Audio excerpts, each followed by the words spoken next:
नमस्कार, पुन्हा एकदा एका नवीन व्हिडिओ सोबत तुम्हा सर्वांचं आपल्या चॅनलमध्ये खूप खूप स्वागत आहे। आजच्या व्हिडिओमध्ये आपण बाही कटिंगच्या दोन पद्धती पाहणार आहे आणि बाही कटिंग पहा एकदम परफेक्ट असं असणार आहे। बाहीला आकार कसे द्यायचे हे सुद्धा मी तुम्हाला या व्हिडिओमध्ये सविस्तर असं सांगणार आहे। तर चला आपण बाहीला सुरुवात करूया, बाही कटिंग करायला सुरुवात करूया। दोन पद्धती म्हणजे पहा, छाती घेरानुसार बाहीचं कटिंग आणि मुंडा घेरानुसार बाहीचं कटिंग मी या व्हिडिओमध्ये दाखवणार आहे। तर सर्वात पहिल्यांदा आपण छाती घेरानुसार बाहीचं कटिंग कसं करायचं हे पाहूया। इथे मी 36 साईजची बाही घेते। तुम्हाला कोणतीही बाही घ्यायची असेल कोणत्याही साईजची तर तुम्ही ती घेऊ शकता, किंवा किती उंची घ्यायची हे तुमच्यावरती डिपेंड आहे। तुमची बाही किती उंचीची आहे यावरती हे डिपेंड आहे।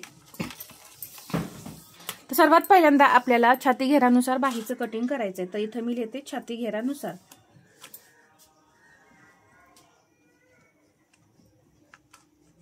पहा, छाती घेरानुसार आपण बाहीचं कटिंग करत आहोत। तर काय बदल असतो हे सुद्धा तुम्हाला समजेल। जे नवीन शिकणारे आहेत पहा त्यांना लगेच समजेल। इथं 5 इंचाची बाही घेऊया आपण। 5 + 1 6 इंच। पहा, इथं मी असं मार्किंग करून घेतलं। अजून एकदा मी असंच 6 इंचावरती मार्किंग करून घेते। आणि छाती घेरानुसार आपण जेव्हा बाहीचं कटिंग करतो त्यावेळेस आपण एक असा बॉक्स तयार करतो, म्हणजेच बाहीची घडी आपल्याला सर्वात पहिल्यांदा घ्यायची असते। 36 ची बाही आहे। आता इथं आधी बाहीची उंची लिहिते मी 5 + 1 6। 36 ची बाही आहे, साईज आहे 36। तर बाहीची घडी, बाही घडी काढताना बाही घडी आपण कशी घ्यायची आहे हे पहा।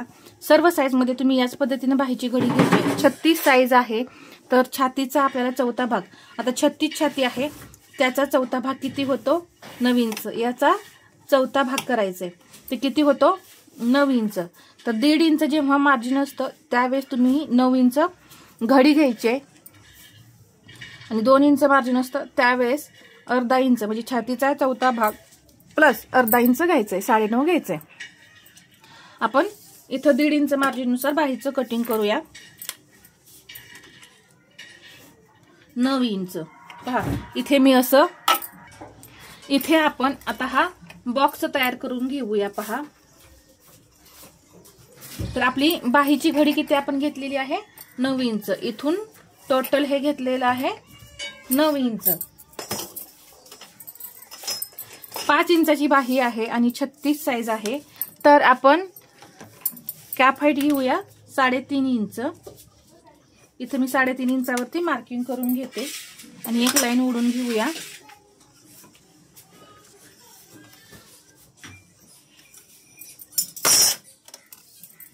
दीड इंच इथं मार्जिन आपलं जे ब्लाउज मध्ये असतं ते मार्जिन इथं घ्यायचं आहे, आणि या पॉइंट पासून आपण एक तिरकी लाईन ओढून घ्यायची।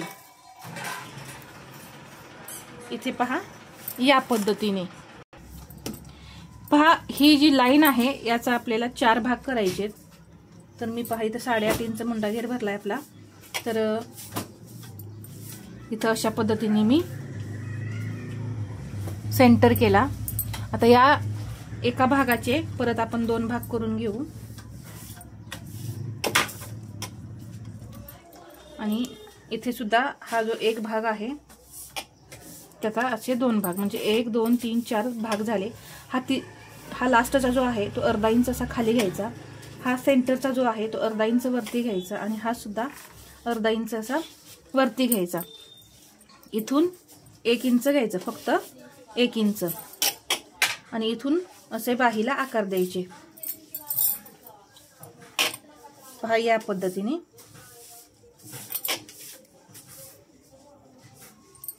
मी बाहीला आकार द्यायला पहा बऱ्याच वेळा शिकवलेलं आहे।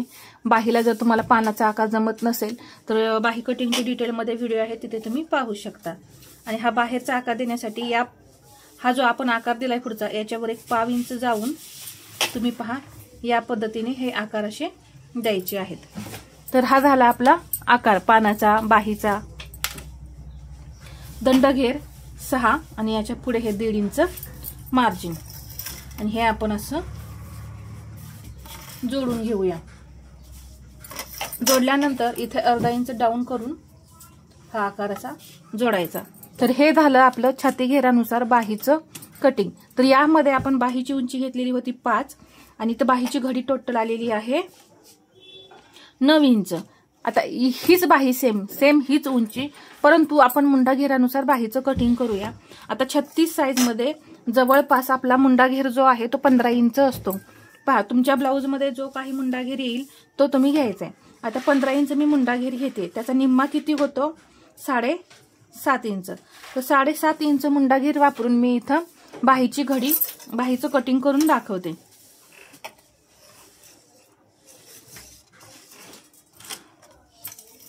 मुंडा घेर पहा प्रत्येक ब्लाऊज मध्ये जरी तुमची 36 साइज असली तरी सुद्धा कमी जास्त असतो, हे लक्षात घ्या। बाहीची उंची 5 आहे, तर असं मी 1 इंच मार्जिन मिक्स करून 6 इंचावरती मार्किंग करून घेतलं।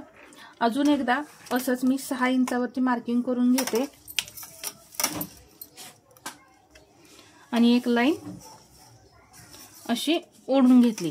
आता सेम पद्धत असणार आहे बाहीला आकार देण्याची, कॅप हाईट वगैरे सगळं सेम असणार आहे। पहा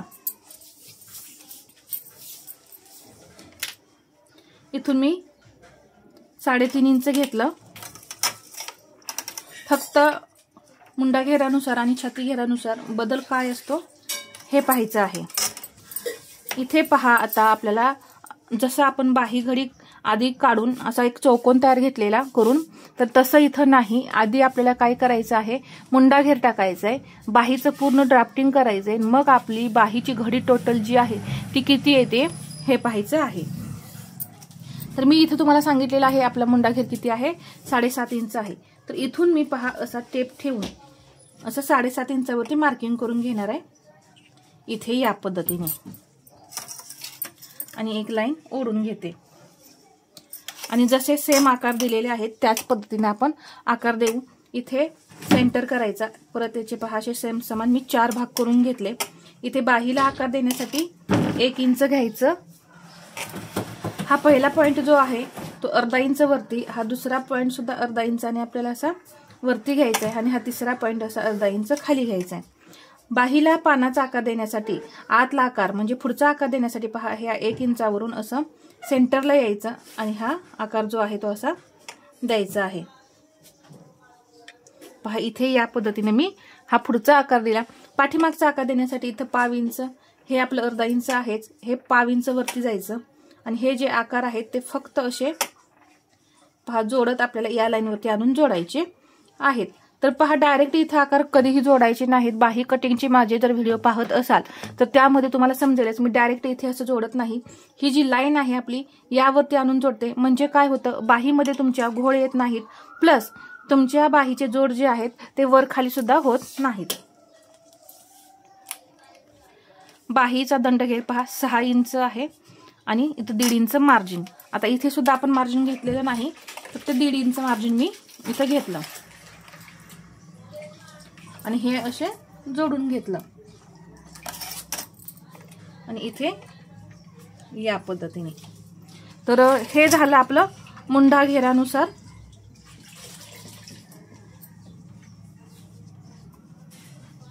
आणि हे आहे आपलं छाती घेरानुसार आणि हे मुंडा घेरानुसार। याची घडी किती भरलेली आहे 9 इंच आणि याची घडी किती भरते पहा 8.5 इंच। म्हणून पहा मुंडा घेर कमी जास्त असतो कोणत्याही ब्लाऊजचा। म्हणजे आता इथे मी 7.5 इंच 15 इंच मुंडा घेर आहे म्हणून मी 7.5 इंच इथे माझं माप आलं मुंडा घेराचं, परंतु तुमचा मुंडा 16 इंच असू शकतो, त्यावेळेस हे जे माप आहे तुमचं 8 इंच होईल। कधी कधी 14 इंच सुद्धा मुंडा घेर भरतो। पहा कमी जास्त मुंडा घेर असतो, म्हणून मुंडा ब्लाऊजचा जो मुंडा आहे तो सुद्धा कटिंग करताना तुम्ही जे मापाला ब्लाऊज आलेला आहे त्याचा मुंडा चेक करून ब्लाऊज कट करा, बॅक पार्ट कटिंग करा आणि त्या बॅक पार्ट वरून तुम्ही बाहीचं कटिंग करा। तर छाती घेरानुसार आणि मुंडा घेरानुसार काय बदल असतो हे मी तुम्हाला आजच्या व्हिडिओमध्ये समजावून सांगितलेलं आहे। तर आजचा हा व्हिडिओ आवडला असेल तर लाईक करा, शेअर करा आणि आपल्या चॅनलला सबस्क्राईब करायला विसरू नका। धन्यवाद।